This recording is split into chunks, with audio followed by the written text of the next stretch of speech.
Welcome to 99 TV. నేను సంజన. నేటి ప్రపంచంలో మనుషుల జీవితం వేగంగా మారుతుంది.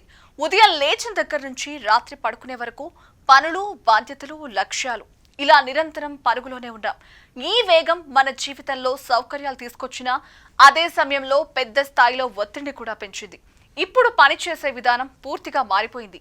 ఆఫీస్కి వెళ్ళినా, ఇంట్లో నుంచే పనిచేసినా గడువులు, టార్గెట్లు, సమావేశాలు ఇవన్నీ కూడా మనపై ఒత్తిడిని పెంచుతాయి. చిన్న తప్పు జరిగినా మనసులో భయం. ఇక విద్యార్థులకు కూడా ఇదే పరిస్థితి. చదువు, పరీక్షలు, పోటీలు ఇవి వారి మీద పెద్ద బరువుల్లా పడుతున్నాయి. సోషల్ మీడియా కూడా ఒత్తిడికి ఒక కారణమే. ఇతరుల జీవితాలు ఎంత బాగున్నాయో చూస్తూ మనదే ఎందుకు ఇలా అనిపించే భావన మనలో అలజడి కలిగిస్తుంది. బయట ప్రపంచం ఎంత అందమైందో కానీ మనసు మాత్రం అలసటతో నిండిపోతుంది. వాళ్ళు బాగున్నారు, మనం బాగోలేం అనే భావన కొందరిలో ఉంటుంది.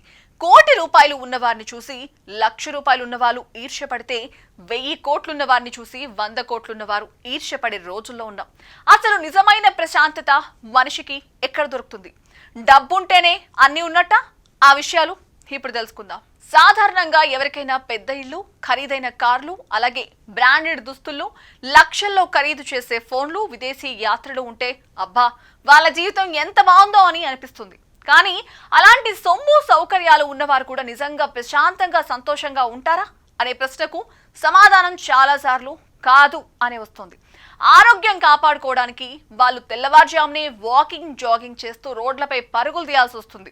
పని ఒత్తిడి ఎక్కువైతే కుటుంబంలో ఉన్న సంబంధాలు కూడా దెబ్బతింటాయి. మనశ్శాంతి కోసం కొందరు అలాగే బాబాలు, స్వామీజీల దగ్గరకు తిరుగుతూ ఉంటారు. ఇక ఒత్తిడి భరించలేక ఆత్మహత్యలకు పాల్పడిన వారు, అన్నీ వదిలేసి అడవుల్లోకి వెళ్లిపోయిన వారు ఉన్నారు. అందరూ అలా బతుకుతారని కాదు, కానీ ఆశలు, కోరికలు పెరిగిన కొద్దీ ఒత్తిడి కూడా పెరుగుతూ మనశ్శాంతి తగ్గిపోతుందన్నది మాత్రం నిజం. ఇలా చూసినప్పుడు నిరాడంబర జీవితమే నిజమైన విలాసం అనిపిస్తుంది. బంగారు పంజరంలో ఉన్న పక్షి బయట స్వేచ్ఛగా ఎగిరే పక్షిని చూసి అసూయపడుతుంటే, బయట ఉన్న పక్షి ఆ పంజరంలోని పక్షికి అందుతున్న సౌకర్యాలు చూసి అసూయపడినట్లే మనుషులు కూడా జీవన శైలిని ఒకరితో పోల్చుకుంటూ ఉంటారు. సామాన్యులకు జీవితంలో ఒక్కసారైనా సరే విమానంలో ప్రయాణించాలని అనిపిస్తే ప్రతిరోజు విమానాల్లో తిరిగే వారికి అదే ప్రయాణం చాలా భారంగా అనిపించడం కూడా ఇలాంటి ఉదాహరణే. ఏదేమైనా మితంగా ఉంటేనే దాని విలువ తెలుస్తుంది.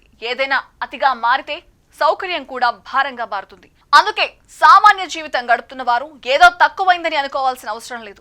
ఆర్థికంగా, ఆరోగ్యపరంగా, కుటుంబ పరంగా మనం ప్రశాంతంగా ఉన్నామంటే అంతకంటే పెద్ద సంపద లేదు. మనం సంతోషంగా ఉన్నామనే భావనే జీవితాన్ని మరింత అందంగా మారుస్తుంది.